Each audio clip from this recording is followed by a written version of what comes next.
Good morning, everyone. I hope you can hear me now. A very, very warm welcome to the next in our series of webinars for our postgraduate experience at Queen's. Some of you may have joined us for previous webinars, in which case, welcome back. Some of you, this will be your first time engaging with us. In both cases, I hope you get a lot out of the next hour. And we have got a live chat that's going to be open all the time while we're on. So if you have any questions that you would like to have answered that aren't covered throughout the presentation, do just put those into the chat and we will attempt to deal with those at the end. We'll also have time for Q&A at the end if there's anything that emerges in the course of what we talk about that you'd like some more information on. So if I can introduce myself, first of all, my name's Margaret Topping and I am Associate Pro Vice Chancellor and Dean of the Graduate School at Queen's University Belfast. So my role there is to work with our postgraduate students, both Masters and PhD, across all faculties, all disciplinary areas in the university, and helping them to succeed in their postgraduate journeys. So the presentation I'm going to give you today, which is really about helping you think about top tips for powering your postgraduate journey. It is as relevant to master's level as it is to PhD, and it is very relevant whether you are a humanities scholar, social sciences, medical and health sciences, or an engineer. So I hope it's useful for you, and let's just jump in. I'm going to cover a number of tips in our session today. Some of them are very practical tips. Some are much more intellectual tips. They're about how do you expand your mindset, how do you develop your creativity, your curiosity. And others are about that personal and development and professional development tips that help prepare you for what can often be a kind of a challenge as you move from the environment that you're in at the moment, be that a work environment or already a study environment, into the new stage of your journey, which is postgraduate study. So let's start with some practical tips. These are very straightforward ones, but always worthwhile to say them. And the first one is just to suggest that you get up to speed with your digital toolkit. I'm sure there'll be some of you in the audience who have lost data in the past. You've typed up a beautiful document, an essay, a report, whatever it might be, and it disappears. And some of you may even have done what I did about a year ago and just lose everything on my entire computer because I hadn't backed anything up. So if you've had that oh no experience, which I absolutely did have, my first top tip for you is to make sure before you start your study that you have a system in place to back up every single document that you ever write. Because whatever that document is, might be a few lines, a few pages, somewhere in the future, it could be really useful to you and you'll bring it back, it'll come back to the surface and you'll introduce it into your work. So top tip number one is to get your computer backup sorted out. If you're coming to Queen's as a student, you'll have access to all of that immediately through a Queen's SharePoint. So it shouldn't happen to you. But I say that, and yet as a member of staff, it did happen to me. So do your backups. The other thing that I wanted to flag up as a top tip is about referencing tools. And I think we have a quick poll here just to get a sense from you as to how many of you are already using online referencing tools. So Donna, could we just run the poll to see in the audience how many people are using these sorts of tools already?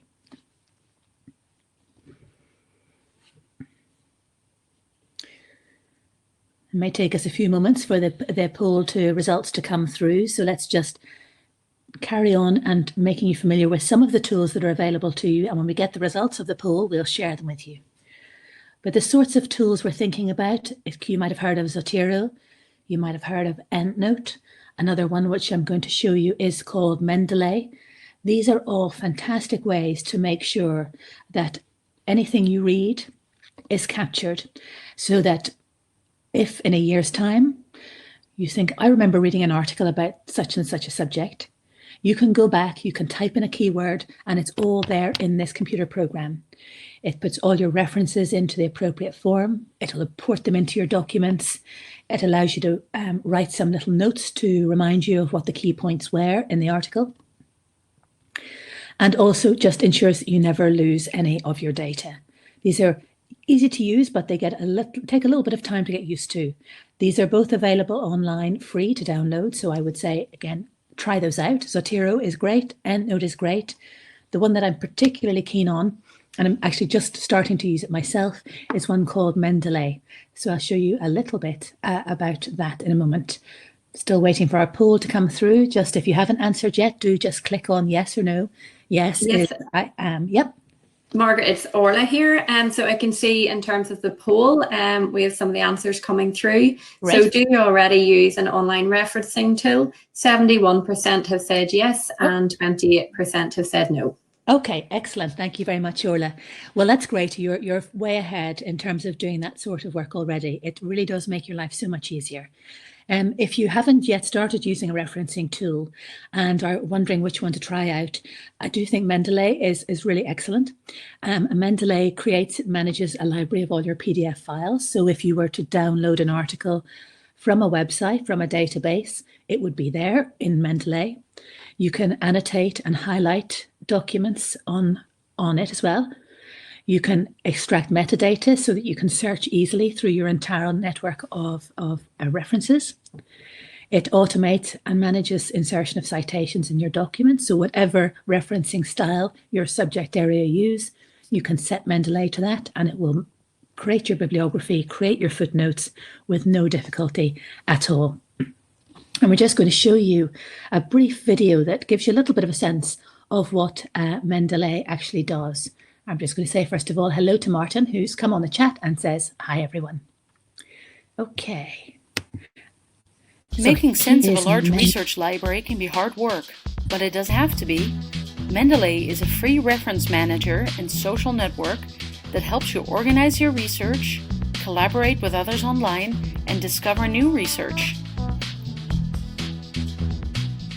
To install Mendeley Desktop, first sign up for an account at mendeley.com. Following the sign-up process, you'll be asked to install the desktop download.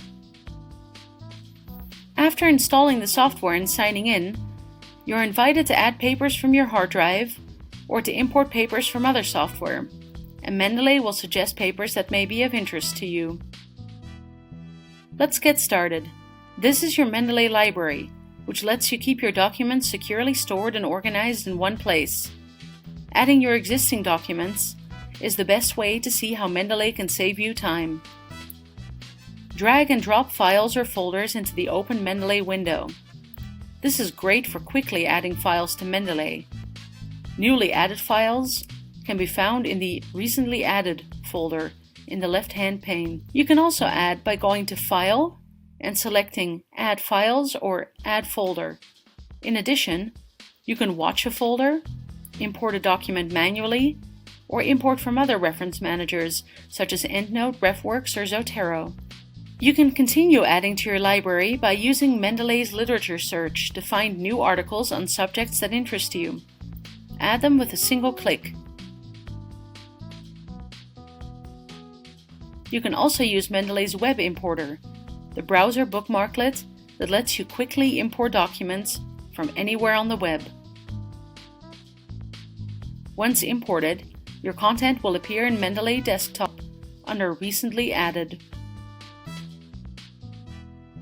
Library View is the centerpiece for Mendeley Desktop, where you can view all your uploaded PDFs organized by author, title, year, journal, or date added. You can star favorites or mark files as read. If you see a PDF icon, that means the full text of your article is available in Mendeley. Quickly find documents in your library with the keyword search, enabling you to search the full text of your entire library. The search includes notes and tags.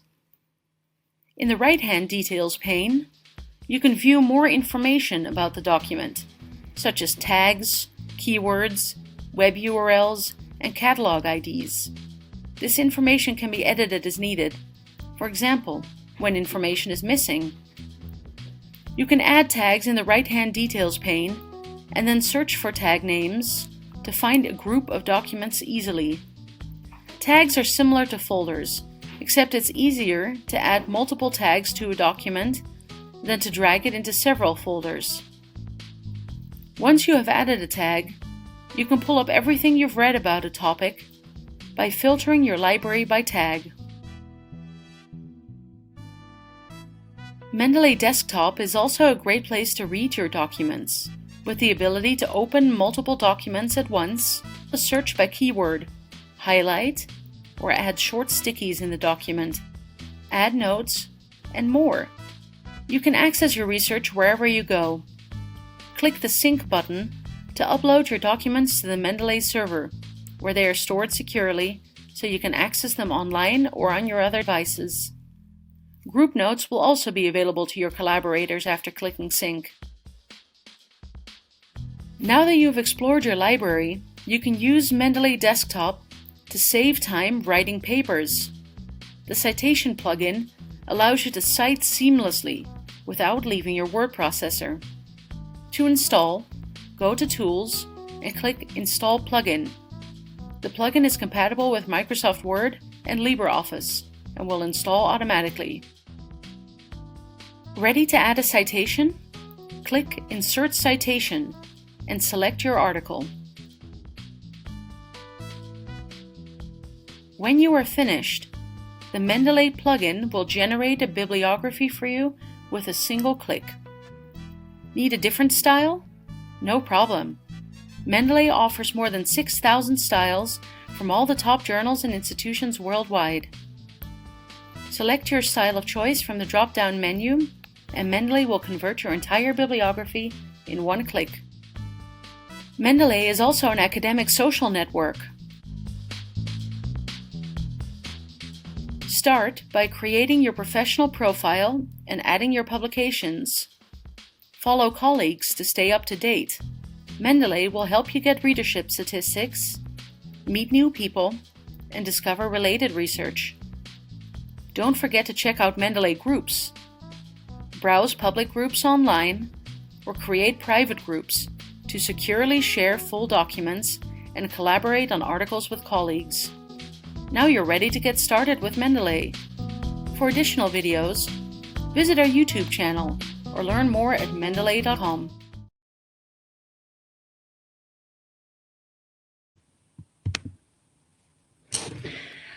I think that gives you a real sense of just how transformative programs like Mendeley can be, not just in terms of capturing citations, but creating databases of ideas, creating networks of colleagues, and just opening up your horizons to a whole range of areas within your subject area that you might not have thought about. When I was starting my postgraduate journey, which is 20 years ago now, nothing like this existed, and everything was done on little file cards, little physical cards. So it really is wonderful what we can do now. And my suggestion to you is get started, get your profile up there, and start to collect information on Mendeley or whichever other one you prefer. My other sort of practical tip for you in terms of preparing for your postgraduate journey is just polishing off some of your academic skills. Lots of the students who come to join us at master's level and also PhD level have sometimes been away from learning for a while. And where that's the case, it's really helpful to get back into just understanding what an essay looks like, academic referencing, all of those sorts of conventions, which are just really your basic toolkit for academic writing and research. There are many great books out there, but the Stella Cottrell one is very, very good and very popular. Queen's has its own resource also, which you might like to look at. You can see that the resource, the link is here in the slide. And I think one of my colleagues is going to put it into the chat as well so that you can click on it afterwards. And that's at open access. It's free to everyone and gives you so many tips on how to write an essay, how to structure it, what an introduction and conclusion should look like, how to reference, everything you can imagine that you would need for your kind of academic skills. So those are my practical tips for getting you ready to power up your PhD or your PGT journey. My next sort of set of tips are around, expanding your horizons intellectually, developing your creativity. At the graduate school, what we commit to is to supporting our students to become what's next thinkers. And by that, we mean the people who are really pushing the boundaries in their subject areas, people who are one step ahead, and who are thinking, how can my research, how can my master's program help me to change the world around me and have an impact? But if we want to be what's next thinkers, then we also need to be constantly scanning the horizon to see what's changing, what are the trends, what's new in our field, but also what's new in other fields. And you can start that process right now by thinking in terms of your own field and externally. So in research, we often talk about outsight, how you develop outsight. And that's really taking your focus away from maybe one or two individual journal articles or books and kind of looking outwards to see what are the big trends in my field? Who are the big thinkers? What are the big ideas that are coming forward? What are people talking about? And there are ways that you can do that very easily. And I would say start that now. Get on to sites like, Mendeley is a great way to start collecting all your ideas around that. But even if you go onto a site like Google Scholar and you type in some keywords, you'll get some of the journals, some of the articles, some of the latest thinking in your field. Certainly, if you're in a scientific discipline, you want to be looking at last 5 years, just to make sure that you're absolutely up to date. But in arts, humanities and social sciences, you can also be going back much further than that. So get a sense of what's going on. Big picture stuff this is. Who are the big thinkers? What are the key trends? What are the key journals? Now, there are some tips that come really when you are when you're delving further into that reading. So your process of outsight will get you maybe a list of articles or books that you'd like to read. You might have imported those into Mendeley or Zotero or EndNote, and you've got all of the details there. But certainly what most postgraduates find when they start either their PhD research or their master's program is that they are faced with lots and lots of possible articles, books, papers to read. A huge reading list, whether it's given to them by their course convener or whether they develop themselves in collaboration with their supervisor, and just kind of knowing what's useful and what's not. So there's some great resources out there to help you think about how to narrow down what you have found as potentially useful for your work. Top tips for scanning so that you don't spend time on articles that may not be of use to you. Read in multiple passes, by which you mean just scan through the whole thing very, very quickly, get a bit of a sense of the movement of the text, key ideas. Start small. Most journals and papers in journals will have abstracts, 100, 200 words at the beginning, which will tell you what the key arguments are. That if that abstract doesn't tell you very clearly what you can expect to find in the article, it's probably not a very good article or paper. So abstracts are really important and a great way for you to say yes, no, maybe. Another part of reading small is looking at introduction and conclusion, looking at first line in every paragraph. Again, all of these ways will help you to identify, is this something that's useful, is it not, or is it in a maybe pile? And from there, you start to read in more depth once you have narrowed down in that way. And I think the other key point to bear in mind is that you have a problem-solving mindset, that you're thinking as you scan, maybe you scan 10 articles in an hour, doing this kind of just a quick pass, multiple passes. Think about them all as a jigsaw that are parts of a big picture. And try and think about, even just intuitively in your mind, how do they link together? How does this article fit to that article? What does this tell me about the bigger trends, the bigger thinking across my field? The next stage, which is often a challenge when you move into postgraduate study in particular, is how you do more critical reading. And I think we could just do another quick poll here to get a sense of your feeling on how confident you are as a critical reader. And by that I mean, are you someone who maybe reads an article pen in hand and ends up highlighting or underlining almost everything? If that's the case, you maybe are not the most confident critical reader. A critical reader is someone who can have the confidence almost to step back and say, okay, here are the key ideas.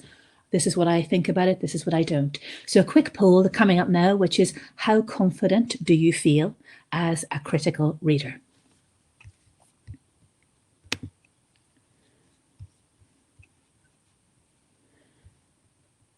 And I think, is that the poll in that we have 100% not that confident? Oh no, here we go. 80% not that confident. Oh no, it's coming to an end. Let's see. Okay, looks like we have about 2/3 feeling not that confident and 1/3 feeling very confident. So, you know, that's great. And for those of you who feel already quite confident, there may be some new tips in here. For those of you who don't feel confident, here again are some very basic strategies that might help you along the way. One interesting discussion is always around how do you read? And of course, we're living in a digital age, even more so at the moment. But there is some research that suggests that deeper reading can be more effective if you are doing it with a printed version in your hand as opposed to on screen. And there's research around that, but I think ultimately that's about recognizing what you're most comfortable with and going with that. I still like a printed version that I can annotate. Again, you do an initial preview, which is again that initial scan, look at the abstract, look at the introduction, look at the conclusion, first sentence in every paragraph to get a bit of an overview of the shape of the article, the direction of travel, the direction of the argument. I think our tendency so often is to start at the line 1 and read it in depth and think, oh, that's important, let's underline it. And in that regard, some of the major tips at the moment around how to do better deep reading is not to get your highlighter out and highlight everything that you think is important, and not to underline everything that's important, because actually that can be quite passive. I'm sure many of you have read an article or a paper with your highlighter, and at the end of it, you realize you've probably highlighted 90% of it. And so really what you haven't been able to do is to extract what's the real essence, the really key critical ideas. So it's often said that the way to do this then is to annotate rather than highlight. So throw away your highlighter and make notes in the margins. Make notes that are helping you to question, which is one of the points you'll also see on the slide here. Question as you read and annotate. Say, what does that mean? How does that link to X idea? And that, as you can see, immediately becomes a more engaged, more active way of reading deeply in comparison with what can be quite sort of passive highlighting. So that's a really well-known tip. Do that. Develop your own annotation system at an early stage. So stars, asterisks, question mark, anything that allows you to come back and see how you read texts. And of course, as the Mendeley video showed as well, if you're happy to read on screen, you can now do all of this annotation and questioning on the PDF version within programs like Mendeley. The final point just to highlight there, making links with other papers and articles, so compare and contrast. And it's great if your annotations have some linking across to other articles that you've read, even just a little cross-reference. And again, you can see how what you're doing there is moving beyond the specific to understanding wider movements in your field. So it's about being able to see the wood for the trees. Sometimes we focus on one paper, one article as in isolation. Think about how it links out to other works that you have been looking at. Some other great tips to help you think about how to do that critical writing and actually critical reading and critical writing, and how to get the key ideas out rather than feeling you've just highlighted everything. There's a difference here between summarizing and actually analyzing. Templates like this can help you move from that sort of more passive approach to a more critical readership, and from there to more critical writing about other scholarship. Now, you'll not be able to read the detail of this, but my following slides will zoom in a little bit further. But this is something that you can use at every time you read a paper, every time you read an article, a book. You can use a template like this to force you to step back and take that perspective on what you're reading, which is not just about highlighting everything, which is about really identifying, questioning, understanding what is being said here, and therefore allowing you to take a more critical perspective on it. And from there, think about how your own work relates to what has already been written in the field. So just to show you a slightly more blown up version of that, this is the top half of the template. This is available on the Learning Development website link that is in the chat. And of course, you can also do all of this now on programs like Mendeley. You can put in exactly these sorts of points for every single article you do, or if you prefer the paper version, you have it here. So you include the key data, bibliographical data, but it's those 4 questions there that you can see as the main questions on this part of the document that are really important. The author's position, their theoretical position. In a way, what you need to do, first of all, is start with and read a whole paper through. Don't try and make any notes. Just read it for the first time to try to understand what exactly is the author arguing here? What is their position? Where do they stand on this issue, on this area? The abstract should actually tell you that as well. So that's a good place to start. But actively go through the process of articulating what is it they're arguing. Essential background information, it might be just a note to yourself that in order to understand fully what is being said in this article paper, you will need to go back and remind yourself about a theoretical model. You might need to go back and look at a historical period. It could be anything that is the contextual background for that piece of research. Overall argument or hypothesis and conclusion. Again, this is just about taking big ideas and distilling them in a way that you can grasp and articulate. And some steps for helping you do that then are the supporting reasons. And once again, you can see how this really helps you not to have 90% of the text highlighted or notes that have kind of 90% of the text, but actually just to cut through that and think, what are they arguing? How do they argue it? What are the reasons they give? And then what do I think about it? Do I agree that they have made this argument well? Which is where we get into those last questions. What are the strengths of the line of reasoning? What are the flaws? Lots of work gets published. We have journals that are what we call top quartile journals, quartile 1, which are really the best journals. But you have also quartile 2, quartile 3, quartile 4. You might hear people talking about Q1 journals. Those are absolutely the top quality journals. And those are the places where you would expect to see really strong arguments, excellent evidence, original data, and really well presented. But there are things also that get published which are not as strong. So don't feel that you cannot engage critically or disagree or highlight the flaws in another person's argument. That's absolutely normal and part of that kind of postgraduate journey as you move into becoming a more critical scholar. So those are some tips for academic reading in your field. Both tips to help you develop your outsight, understand what's going on in your field, but also to be able to do some of that very useful scanning and from there narrow down to some key articles or papers or books which you think will be of use, and then how to read those critically as well. But if you're really thinking about the impact that your work can have, whether as a master's student, your master's dissertation, or your PhD thesis, it's really important also to have some sort of insight into what's happening outside your discipline, outside your immediate context, outside your country, your culture, your world.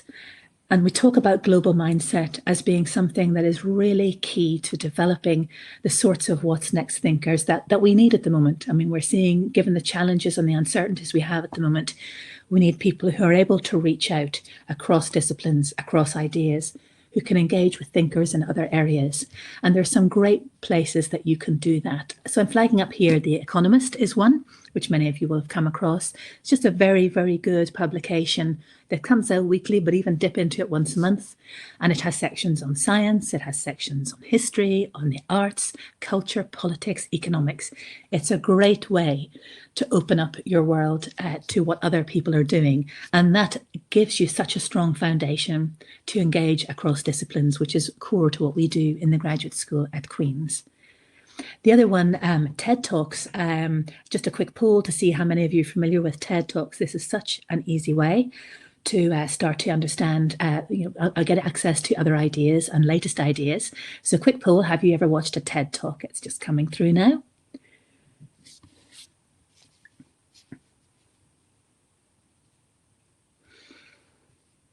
Okay, lots of people, it seems.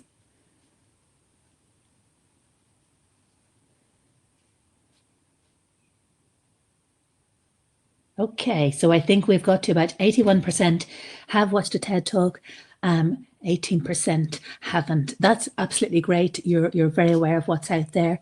And for those of you who are already watching TED Talks, my challenge would be to you to watch something in a field that is completely different from your normal areas of interest. In a single day, for those of you who haven't yet watched a TED Talk, just do a Google search online. You will get into a whole range of talks that might be anything from 5, 6, 7 minutes long to 20 minutes long, but all quite short. really excitingly presented, a single person just speaking directly to camera, sharing their ideas.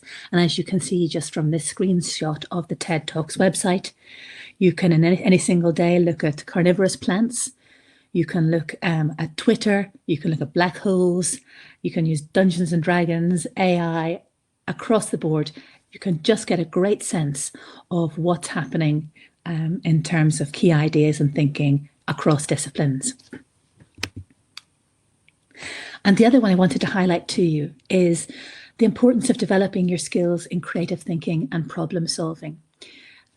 Anyone who's embarking on a postgraduate degree is by definition academically very, very strong.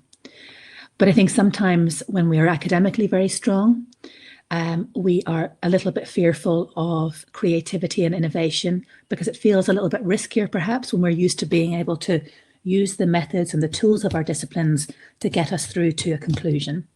So sometimes there's a little risk taking in opening up your creativity, which can feel slightly uncomfortable, particularly for people who are very academically very, very clever.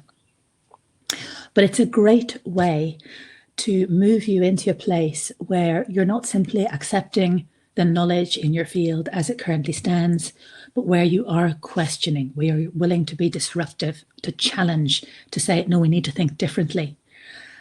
And it's often felt when we talk about creativity and innovation that that's something that you're just born with. You know, some people are creative, others not. Some of the best thinkers on creativity argue precisely the opposite, that it is a muscle that you can develop just like any other. It just needs some training. And the IDEO website is a great place to start, just to get you introduced to some of the sorts of tools and tips that you can put into play to develop your creative thinking and problem solving skills. And Tim Brown, as you can see here on this slide, CEO of IDEO, talks about how there's a myth of innovation, which is that ideas just come fully formed from the minds of geniuses. And what he says is no, it's actually most innovations are about rigorous processes of examination. Ideas are identified, developed, they're rejected, they are adapted, they're prototyped, they're changed, and so on. It goes. And gradually, eventually, those are realized as new offerings and capabilities. But it's not something that only a few can do. So I would really urge you to have a look at the IDEO website. I'm going to show you one example of the sort of creative exercise you can do. But there are also all sorts of courses, longer courses that you can sign up to there. Just noticed on the chat, actually, Amy has said that the Economist podcast is really useful as well. Handy to listen to, just making breakfast, etc. Yes, Amy, thank you very much for that. Quite right. There are so many ways that we can hear some of these, even driving to work in the car at such time as we're able to drive to work in cars again. So one example of a little creative thinking practice exercise. This again comes from IDEO, from the creators of IDEO. And bear in mind, actually, that this is great for academic study, but this is also what big business is also looking at and introducing into their own environments. How can they get their staff thinking more creatively? So this particular one, the 30 circle test, which I like, has been featured in the Harvard Business Review as a very nice little tool, just to start to loosen up that creative thinking. So you can do this after the webinar, but all you need to do is to take a piece of paper, draw 30 circles on it, and then take, in 3 minutes, time yourself to change as many of those blank circles into recognizable objects as you can. So as it says here, think clock faces, billiard balls, tennis balls, and so on. And just see what you come up with. It's really interesting to see how many you can come up with in 3 minutes. Typically, maybe people will come up with about 10, 15. Some people will hit 20. And you can just see when you keep doing this kind of work, how this muscle for creative thinking develops. When you do that, and it's quite fun to do this with someone else in your household, with a friend, family, compare the results that you have on your page. So see what the other person has done in terms of the number that they have produced, So how many people have filled in 10, 15, 20 or more? But also then look at the diversity and flexibility in ideas. So for example, are the ideas derivative? In other words, are they variations on the same thing? So is it like a basketball, a baseball, a volleyball? Is it a happy face, a sad face, a grumpy face, an angry face, or so on? Or are they distinct? Are they quite different ideas? Like one's a planet, one's a cookie, one's a face. And that's already showing the level of creativity that is emerging and the willingness, I suppose, to disrupt the process. It's also interesting to see whether anyone breaks the rules, because the only instruction you're given is the one we had before. So it doesn't say that you can't combine them, that you can't do different things. So has anyone done that? And if you didn't break the rules, what were the rules? There were no explicit rules, were they just assumed? They're really interesting just to begin to see how you think differently. It can feel a little bit more uncomfortable, but really interesting to see what comes out. And it's just a little sample of the sorts of things that people do. Many more examples like this you can find in IDEO, and it's really about opening up your mind to other possibilities, because it's all in there. And as academic people, we often become very constrained by what we know, and we need to open ourselves up to the riskiness of not knowing and of creativity. Just before I move on to the personal and professional tips, I see we've got a question in from Neil and from Sandeep. Neil, you don't have an Apple computer at the moment. Yes, Mendeley can be downloaded on any computer make, absolutely. It's just demonstrated there on Apple, but it's available for Microsoft as well, so no problem at all. Sandeep, I find Zotero easier than EndNote. Which one is much better, EndNote, Zotero or Mendeley? Like you, I have in the past used Zotero, and I do find it easier than EndNote. I have recently been introduced to Mendeley, and I think it has many more capabilities. There's so much more that you can do with it. So I do think that Mendeley has the edge increasingly, just in terms of what you can do. And it probably is, once you get used to it, it is as easy to use as Zotero. So it's free to download, so you can just get in there, play around and see how you get on.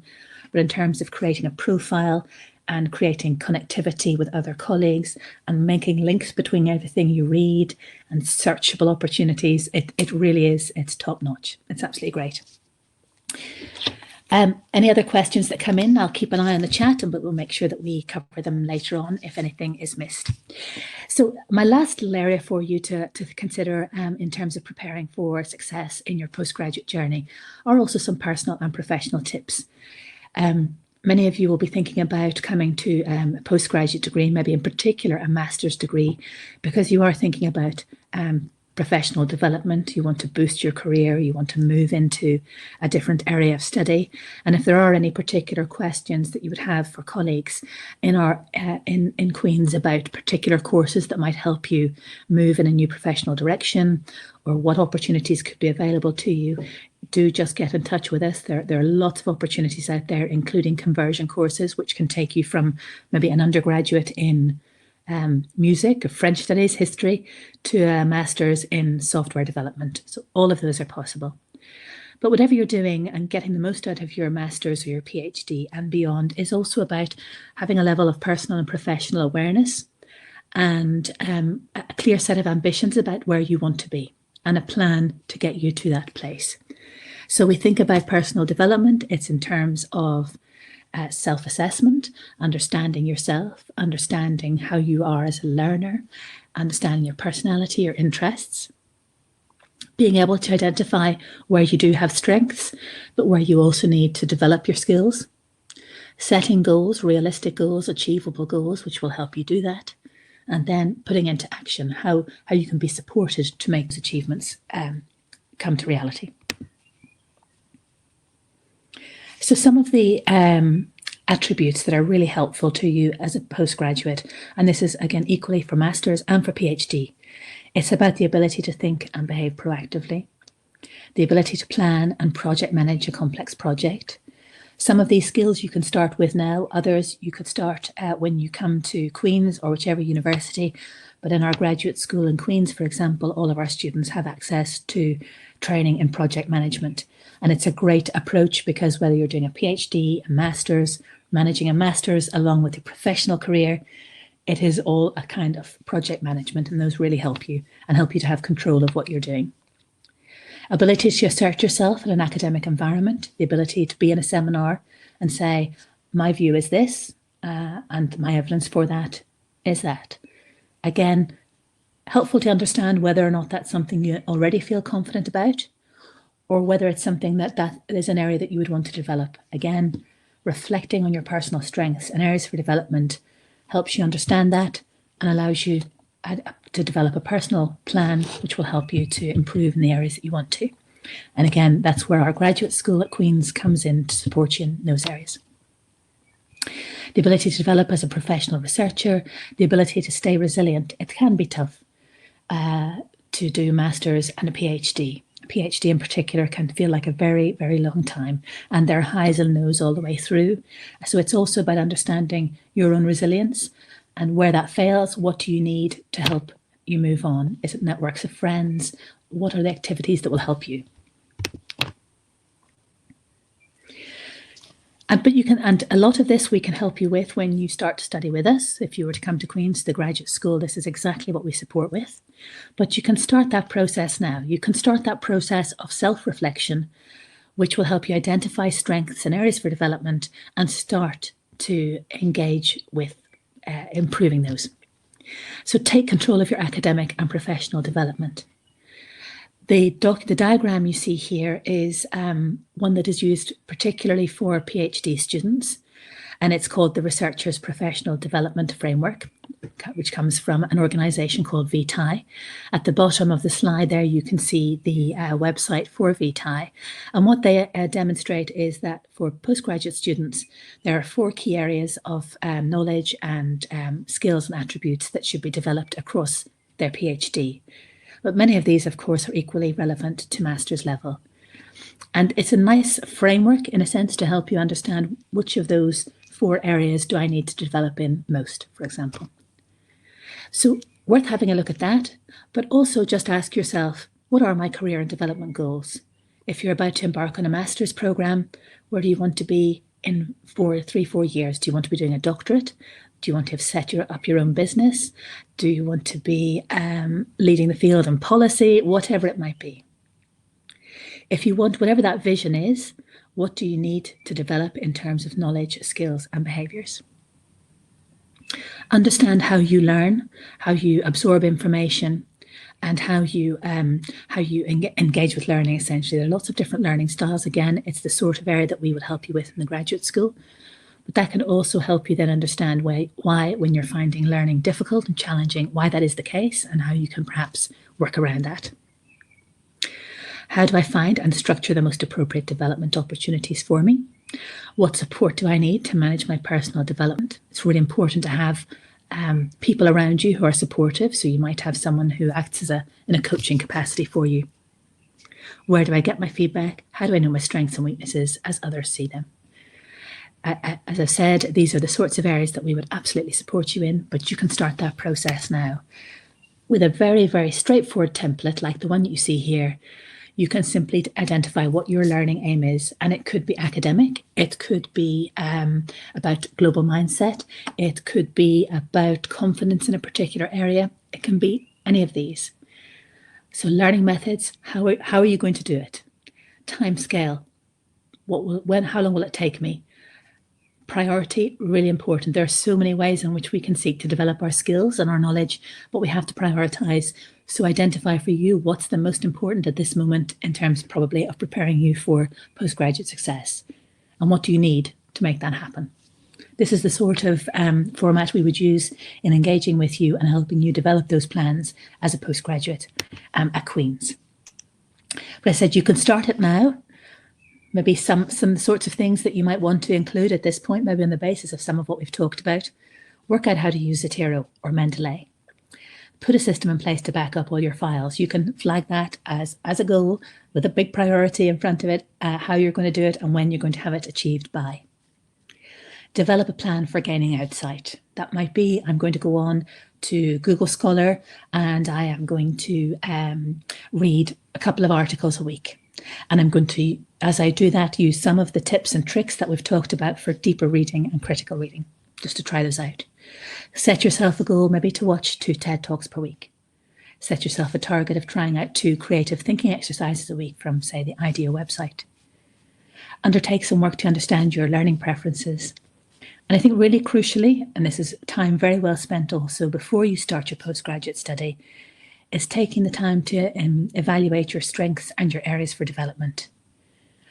Would you like to be more confident in a seminar? Would you like to be more organised? Would you like to be more skilled at public speaking? These are all areas that you can identify now. There is a lot of support, obviously, on the web to help you begin to fill in those skills gaps now. But again, you can come to us and we will help you and point you in the direction of all the seminars, the workshops that you would need to help you fill those gaps in your own area. And so my last point, really, just as a thought before we open up for questions, is actually, postgraduate learning. It is different from what you've done at undergraduate. It really is about pushing those boundaries, and your approach to learning should feel borderless. Whatever you're interested in, have that curiosity. If you read an article and it takes you off in the direction of another piece of work that seems very remote from where you started, that's okay as well, because that's where new ideas start to emerge. So be willing to take those risks, be curious about that, follow up hunches, and just enjoy the sort of challenge of the process that's in there, because that is absolutely where true innovation begins to emerge. So thank you very much for your time here and listening. I hope that that's given you some very practical tips, as well as also ideas about how you can begin to develop a different sort of a mindset that will make you prepared for postgraduate study. We have probably about 10 minutes which we could use for questions. So with the chat is open here, I have it in front of me. Very happy to answer any other questions, or if there are particular areas which you feel you're unprepared for in terms of postgrad study, please just jump in onto the chat. And we have colleagues on here who'll also keep an eye on those questions.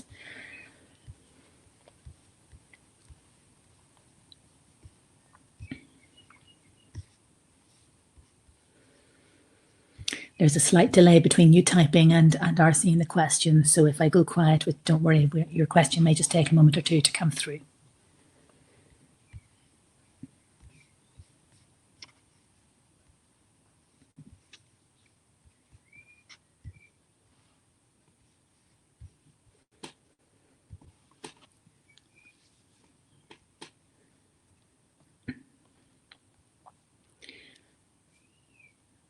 Just while we're waiting for any comments, we do, if there are specific queries around courses, this has been very much about skills, but if you have particular queries about courses, particular programs, how you would find a PhD researcher, developing your PhD project, or even some of the practical questions, which I know will be at the forefront of your minds at the moment in the context of COVID and maybe some ongoing uncertainty as to what this means for delivery of your programme. We do have a general website address, our email address, student recruitment, all one word, at qub.ac.uk.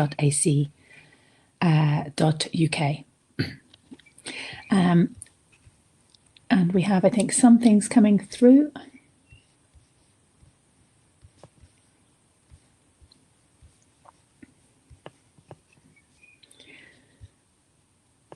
In terms of other useful web addresses, email addresses, each of our faculties also has an email address, which is ask, and then the acronym for the faculty. So for Arts, Humanities and Social Sciences, ask AHSS at qub.ac.uk.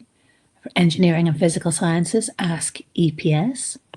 For Medicine, Health and Life Sciences, ask MHLS.